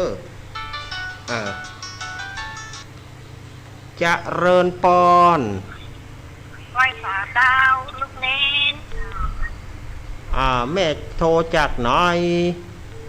โทรจากยายแดงยายแดง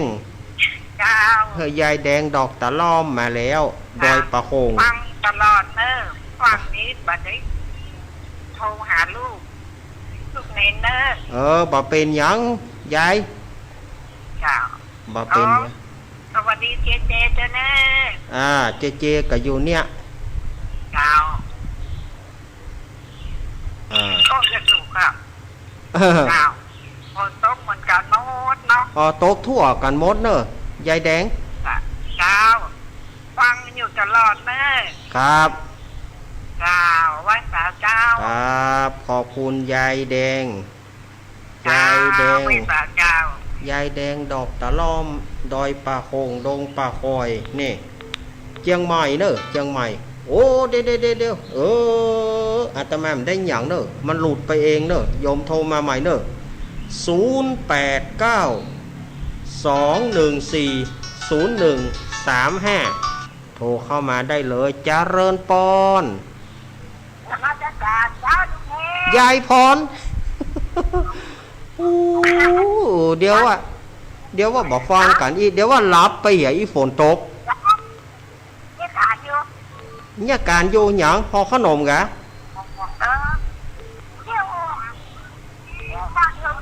เพี้ยวบ้านเพี้ยวจอง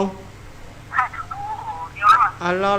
อก็เดียวว่ายายพรเดียวว่าป้อวันนี้เปิ้นนั่งห่อขนมอีกฝนตกเนาะเมื่อใดแต่คืนแล้วโอ้กะโอ้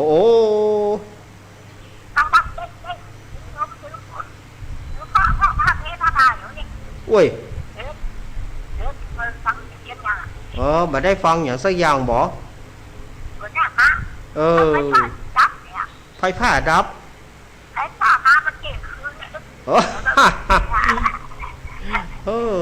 ยายพรอินดูล้ำ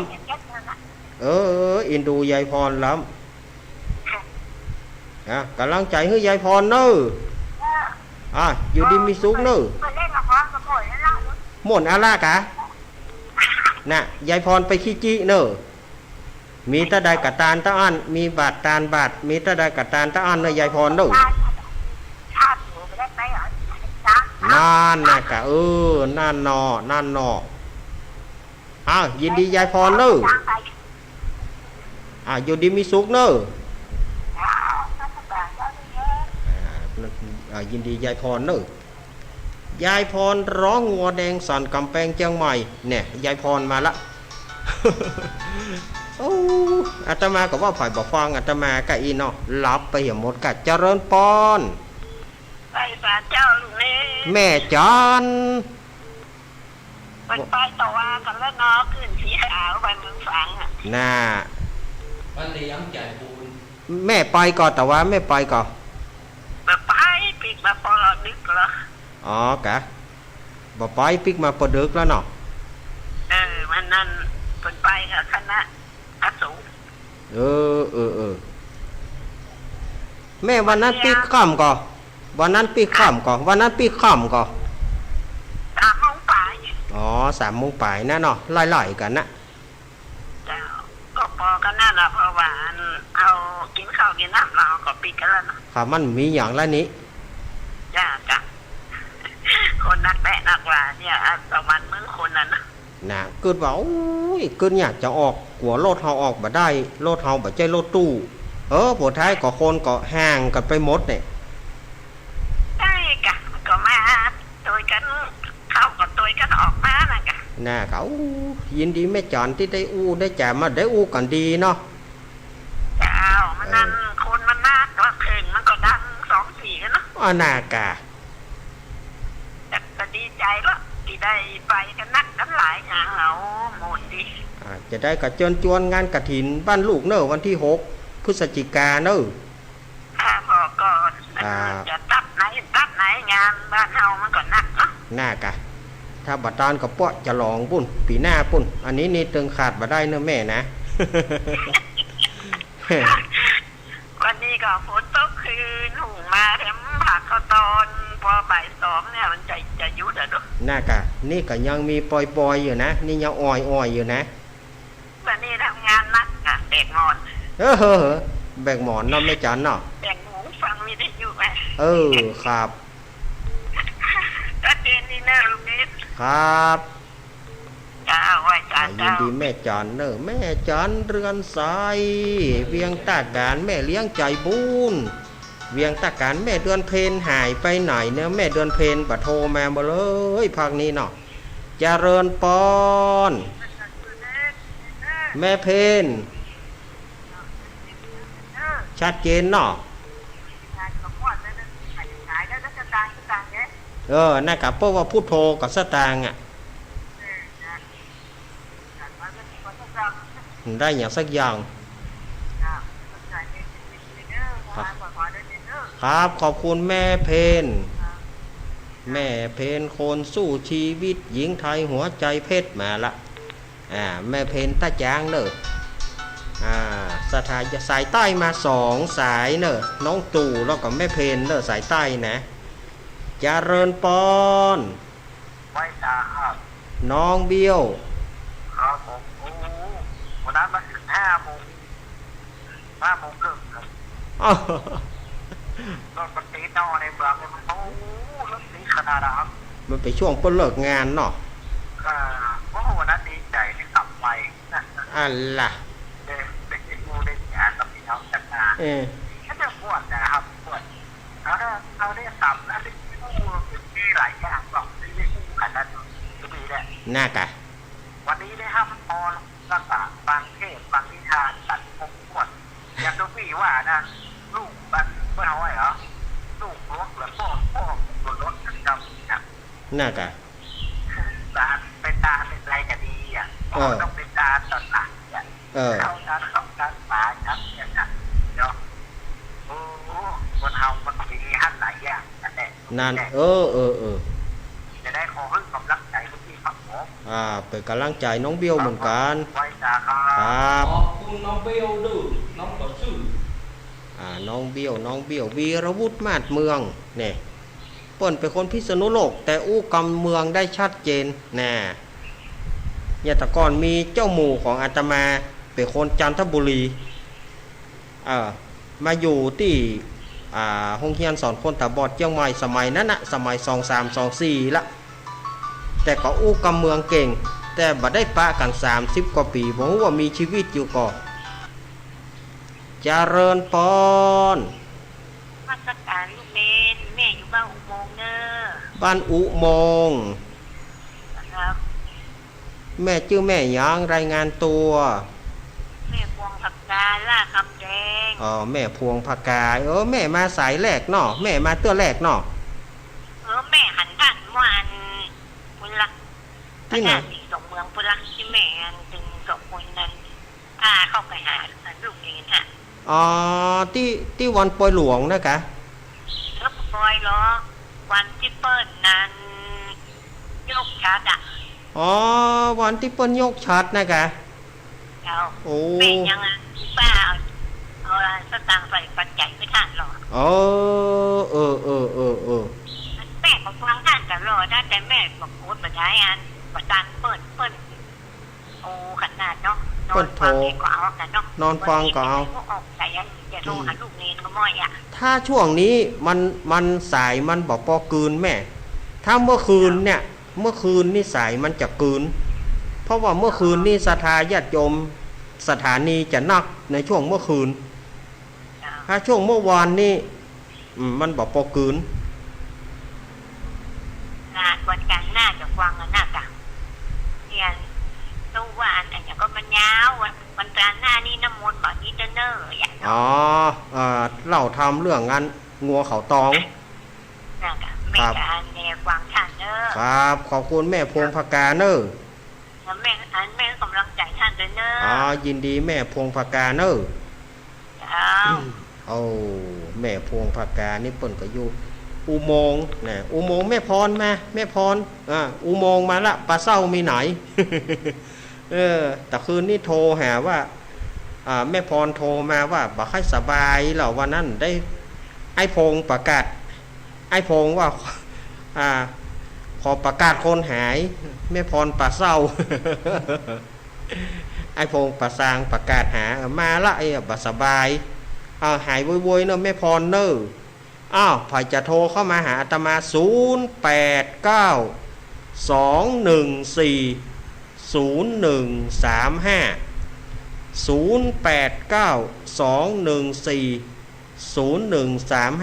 ป่อบุญมีหน่อยป่อบุญมีเมืองกลางป่อบุญมีปีนี้ดูตั้งรอยกระทงเนาะป่อบุญมีเนาะน้ำปิงนองบ่ต้องไปรอเดือนยี่ละน้ำขึ้นมาก็ลอยเลยแป่งกระทงลอยป่อบุญมี แม่เหลียวแม่บุญปอนน่ะสุบเตี้ยแม่อุ้ยล่าวงสายะมาพายจะโทรเข้ามาหาอาตมาสายว่างแล้วเนอะ0892140135พอออกภาษาพออย่างก็พอช่วงที่เดือน12จะออกแล้วบางที่พวกก็จะต้านสลากกันนะเนอะปีบะเดียวนี่เศรษฐกิจมันบ่ค่อยเอื้ออำนวยสลากถ้าจะน้อยไปก็บะเดียวเนาะตามตะกอนนี่ม่วนนะสลากนะสถาญาติโยมไปงานสลากนี่ม่วนตะกอนมันบ่มีรถเนาะเตียวกันไปถึงโหมไม้นะขอเตสังละ อยากกินข้าวหรอเตสังพระน้อยขอตึงฮือเจริญปอนเจริญปอนติดเจ้า โอ้ติดแล้วจากทางใดอีแม่เหย ลุงเนนกะ แม่สีพานตาแก้วแม่ของน้องหมาเข้าฟางบ้านป่าไม้แดงหมู่ที่9ดอยสะเก็ดเจ้า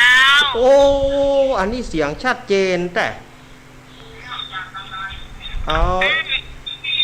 อีแม่ฟังอยู่เนอะไม่ใช่ว่าแบบฟังเนอะค่ะ อีแม่ฟังอยู่เนาะ เจ้า ฟังอยู่ตลอดแต่แม่แบบอยากจะโทรแม่ฟังคนอื่นเพื่อนโทรเนี่ยบางคนโทรมาอุ้มกับหูเรื่องแม่ก็เลยว่ามันต้องไปให้มันงุนงิดหัวใจฟังกับพ่อก็โทรไอ้น้องยินดีอีแม่เนอะ แม่คือเป็นกำลังใจคือตลอดเนอะแม่ กำลังโทรหา2 ครั้งเนี่ยลูก 2 ครั้งบอก แม่กำลังโทรหา2 ตนเนี่ยคือท่านมหาสมชาติเป็นตนแรก เมื่ออยู่ดอยอันขึ้นไปบนดอยนางแก้วแม่โทรหาเปิดแล้วก็โทรหาลุงเนนมาเดียวเนี่ยค่ะ หน้ากะกะหารได้ยินนี่กะหารได้ยิน แม่รบกวนด้วยเนาะค่ะ ยินดีอีแม่เนอะ เจ้าไว้จ้าเจ้า แม่อย่างก็แม่สีคอนอันนี้ก็พวกเราดอยสะเก็ดหลวงพ่อมานิดหลวงพ่อมานิดนิมนต์เนอะหลวงพ่อนิพนธ์ หลวงตากรีดเอาสามท่านนี่นะหายไปหมดเนอะหลวงพ่อมานิดก่อหาย อาจารย์นิพนธ์พัทยาโนก่อหายหลวงตากรีดก่อหายเนอะเจริญปอนติดแล้ว เจ้าที่ไหนอ่ะ โอ้ที่ไหนอ่ะ ที่ลุงเนน เดี๋ยวกับปิดวิทยุก่อนแม่ปิดวิทยุก่อนดู เจ้า มันไปฟังกันหูเรื่องจะได้มันก็สูญสารลูกอุนอานหมดอ่ะ ลุงเนนกะลุงเนนไม่โทรมาจังไม่เจ็บนะเจ้า แม่แจมเนาะบ้านหยัง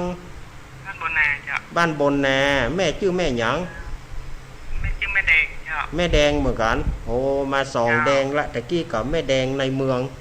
เดี๋ยวนี้แม่แดงแม่แจม เจ้า อันฟ้าจุงวันน้องอ่านนะครับมันโทรประจานเรียก โทรบัตรเปี้ยน เจ้า เป็นตัวแทนงานมวนโอ้ยไม่โอ้ยทุกบ้านไม่เจ็บ หน้ากะ เจ้า ตัวแตนเนาะแม่แดงเนาะ เจ้า อยู่ดีมีสุขเนาะแม่ เจ้า อยู่ดีมีสุขแม่ขันเกี้ยวมีไหนแม่ขันเกี้ยวตั้ง3แม่ขันเกี้ยวมาแม่ขันเกี้ยวจ้างเครื่องบนน่ะแม่ขันเกี้ยวตั้ง3 จ้างเครื่องบนมีไหนแม่ขันเกี้ยวหายแซบเนอะเขาไล่ห้องหมดนี่เดี๋ยวนี้ เจริญปอนติดแล้ว ไม่หาแต่พอดีแล้วนะครับผม ไอเอกพะเยา ครับผมตอนนี้ก็พยายามผมนี้แล้วนะผมตั้งกวางแล้วนะ ตั้งกวาง ไปใช้กวางแล้วนะ เหรอวันเดียวนี่นะ ตั้งแล้วผมตั้งถึง4-5 ก้อนนะ เหรอ ตั้งบ้านกวางนักนะ ตังเพ่มันตายไปหมดอ่ะ หมายถึงว่าถ้าได้ผมต้องมีมูบาวคนจะมาชื่อเอาหนาชื่อไปจนกันไม่คืนนะ น่ากะ สารแยกขี้แยกมันเหมือนไอ้เป็ดขี้แยงจนกันโหก็จิ้วอ่ะ แม่เนาะ มันจนใช้เงินกันนะ แม่นะ จนใช้เงินกัน แม่น บ้านผมมันเป็นนี้ต้นขามนักเลยมันแก้มาอ่อนก็ขึ้นน้อยก็ชอบวางนี่มันแจ๊บต้นขามนะ ต้นขามต้นแพงเนี่ยกะ อยู่แค่แต่ผมไม่พอดมันเอาอ่ะ ครับ วางอยู่แล้วเขาตั้งนี่เขาลูกขวายมันจะได้แต่ลูกขวามันจะบินไปนะ มันบินไปเหรอ เขาลูกบอกตรงนี้ดูมืดเนี่ยเอาตั้งสูงเอาทีมันจะลูกมันอยู่ที่กับบินไปนะตั้งของเขายื้อเขาได้นี่นะต้นม่วงตับนะ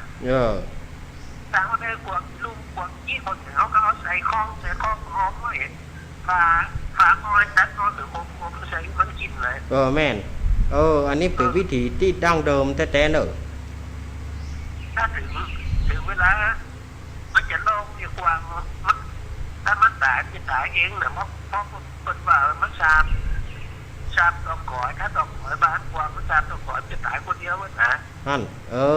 อันนี้ก็แถมอย่างเนาะ คนเดียวแก่บ้านนั้นนะให้กำลังใจเดี๋ยวเร็วล่างเนอะ ครับยินดีไอเอกพะเยาเนอะ ครับไม่ใช่ครับผม ไอเอกมาละไอพงมาเนอะไอพง ไอพงประสร้างมาเนอะ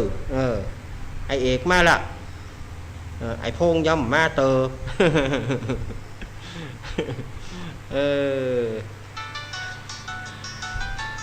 ม่วนนะเนาะวิถีชีวิตดั้งเดิมเจริญปอน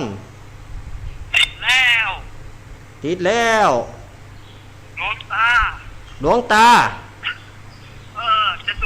ฟังรู้สึกเกณฑ์แก้เกณฑ์อะไรนะ นมัสการ ฮะ เปิดเทปนิยายอะไรนิยายโบราณเนี่ย นิยายโบราณคณะเกตทิพย์ หลวงตา ครับผมนมัสการเข้าหลวงตา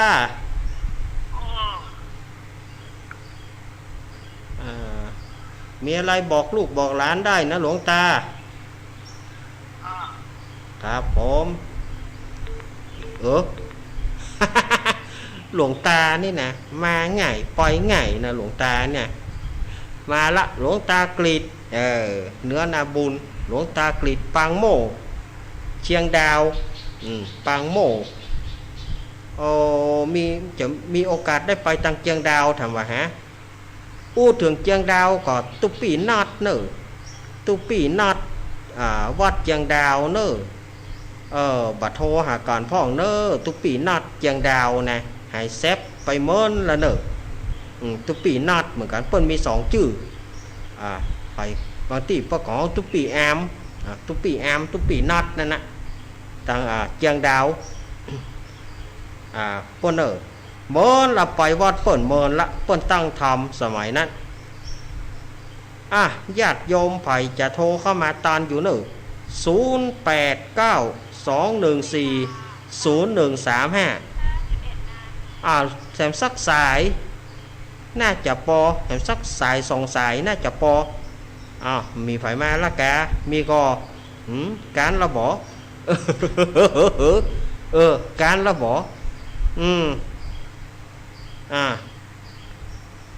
มีอยู่ก็มีอยู่ก่อนนะสุมาเถอะ จะไปลืมเนอะศรัทธาญาติโยมในการงานอย่างต่างๆก็เดือน12มาก็กินตาลหยาดน้ำไปหาญาติพี่น้องกันเดือน12จะเข้ามาแล้ววันพุธนี้วันพระวันศีลก็จะไปลืมเนอะไปใส่บาตรญาติปกกันตอนแรงก็ไปฟังธรรมกันวัดไผ่วัดมันเจริญปอนครับมาตรการครับ จากทางใดจากขุนแปะนะบ้านดอยขุนแปะบุญดอยนี่บนดอยขุนแปะเนาะครับครับแล้วอาจารย์สบายดีเหรอครับสบายดีเลยครับฟ้าฝนได้พ่อท่านคุณน่ะฟ้าฝนวันนี้ตกเนอะป่อเหยตกถ้าเนี่ยเจ้ามาถึงเดียวก็หาไปเดียวป่อชื่อป่อยังชื่อพ่อชื่อวัฒยูครับวัฒยูครับศรัทธาท่านอาจารย์วรรณชัยเนาะครับอีกะใกล้ๆกันนี่เนาะใกล้ๆกันนี่ละอีเนาะยินไม่ได้หามาเชื่อเนาะยังหาเชื่อเนาะเสียดายเปิ้นมีงานกฐินสักไปตัดวันเดียวกันเหียนี่ป่อเหยมันได้ขึ้นไปสักกำวันเดียวกันเหียพ่อกับแม่พ่อกับแม่เวลานอกกันเสียอย่างพ่อกันก็น่ากะอัน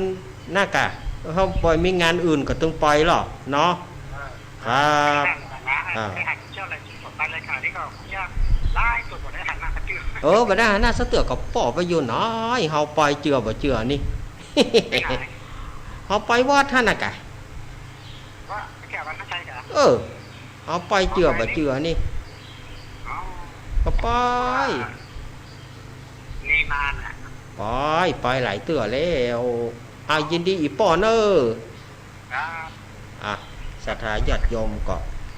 ป่อวัดทันยูหรอจื่อเปิ้นงามเนอะจื่ออีป่อเปิ้นงามน้ำเปิ้นก็เพราะนี่เนาะ ศรัทธาญาติโยมวันพรุ่งนี้เป็นวันพระวันศีลศรัทธาญาติโยมเมื่อคืนนี้ก็ไผจะพัดข้าวมีไผจะพัดข้าวมีไผจะทอดกล้วยไผจะแปลงกระบองไผจะแปลงของหวานเนาะ เมื่อคืนนี้นะพ่องก็เริ่มแล้วหรอกพ่องก็ห่อไว้แล้วอาจารย์อากาศธรรมดา พ่องก็ว่าป้องก็แปลงขนมเกลือ ขนมเกลือนี่ป้อนละอ่อนเนาะถ้าขนมโกนนี่ใส่น้ำตาลมันก็แปลงอย่างเดียวกันนั่นนะถ้าขนมโกนใส่น้ำตาลขนมเกลือนี่ป่นใส่ก็เกลือไว้ป้อนให้ละอ่อน พอขนมไต่ลืมเนี่ยขนมเกลือนี่นะว่าไปม่วนนะสถาญาติโยมเผยว่าไปเวลาหมดแล้วสถาญาติโยมอาตมาก็ต้องนำเอารายการอำลาก่อนเดี๋ยวเนอะบัดตาละสถาญาติโยมเผยอาตมาขอสุมาเนอะเวลาอาตมาหมดแล้วอาตมาต้องนำเอารายการอำลาจากสถาญาติโยมทั้งหลายไปก่อนปุ้นเอาไว้โอกาสดีๆเวลาว่างพบกันวันว่างช่วงไหนที่ว่างอาตมาก็จะปีกมาแถมมามาจ๋าสถาญาติโยมแถมแต่คืนวันอังคารก็ยังปะกันเหมือนเดิมในรายการธรรมะเพื่อชุมชนเนอะวันอังคารนี่ก็อาตมาก็จะมานั่งนั่งจ๋านั่งเหล่านั่งยายเฮือสถาญาติโยมแถมวันนี้กรรมอันใดที่อาตมาไปอาจจะปะแลดแปดป่างผิดไปบัดทุกอกบัดทุกใจกรรมเล่นกรรมหนัวมันบัดถูกหูอย่างสถาญาติโยมก็10 นิ้วขอขมาต่อครูบาอาจารย์บัณฑิตนักปราชญ์ผู้หูแล้วก็ขออภัยกับญาติโยมเตเนอร์โอกาสหน้าปากันใหม่วันนี้อาตมาขอลาไปก่อนเนออาภิวาตานาสีริสานิจังวุธาปจายโนจัตตารโรธรรมวัฏันติอายุวันโนสุขังปะลัง